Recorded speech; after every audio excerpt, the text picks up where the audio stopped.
So what's your perspective on the use of government policy to promote the advent of having more Yeah, children? I mean, Hungary style, or forget even Hungary style, yeah, any style of just Singapore style, yeah, yeah. pay people Anything. to Yeah. have more children.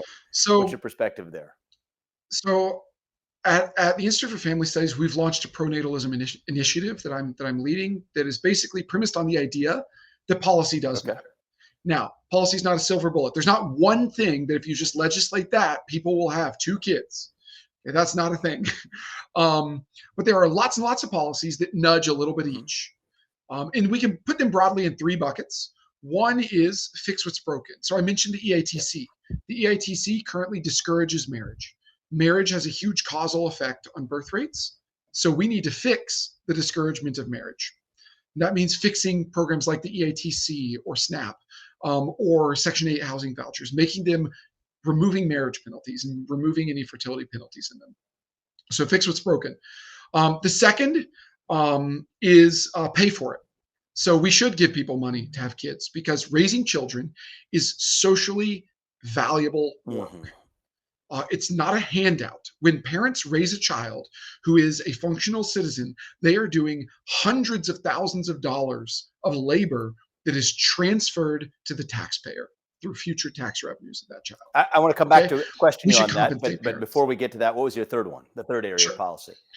And then the third one is we should change the rules. So there are places where we don't have to pay for things, but we can change rules. Things like allowing more flexible use of land that people own. Right now, we greatly restrict people's property rights to the use of their land to build houses or build more houses on that land.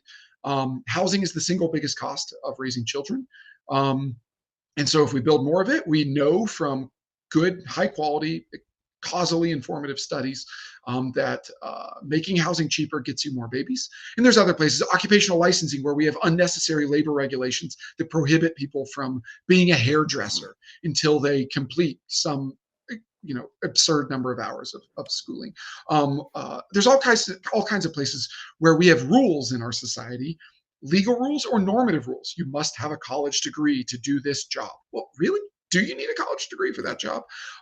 Where we force people to delay their lives, or we prevent people from accessing or using their own rights and property in ways that reduces fertility. So these areas basically fix what's broken, pay for it, and change the rules.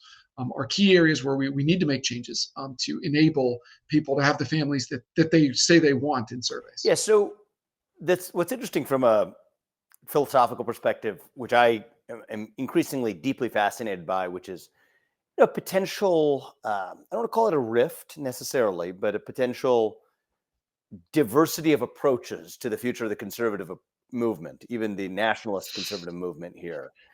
Yes, there is diversity of opinion at exactly Yeah, these right. points. But I think that I say that because there's the deeper rift between maybe the neoconservative movement of the past and the America First nationalist vision of the Sure, sure. future.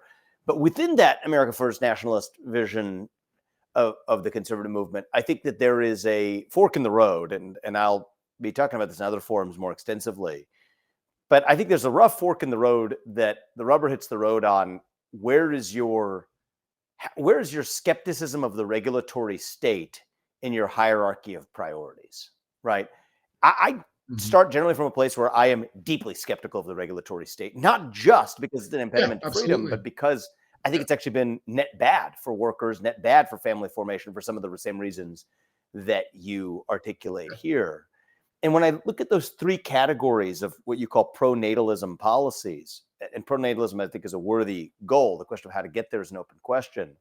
Number one and number Mhm. three, which is sort of fix what's broken and, change rules, which are for antithetical rules that have created perverse incentives. Regulations and Yeah, things that are broken. are Yeah. anti-regulatory state. But number two requires a regulatory state effectively to administer the payment for Mhm. what types of behaviors ultimately are rewarded. And I wonder whether we, with the best of intentions, and I see this in the area of economic policy, of Mhm. so-called industrial policy.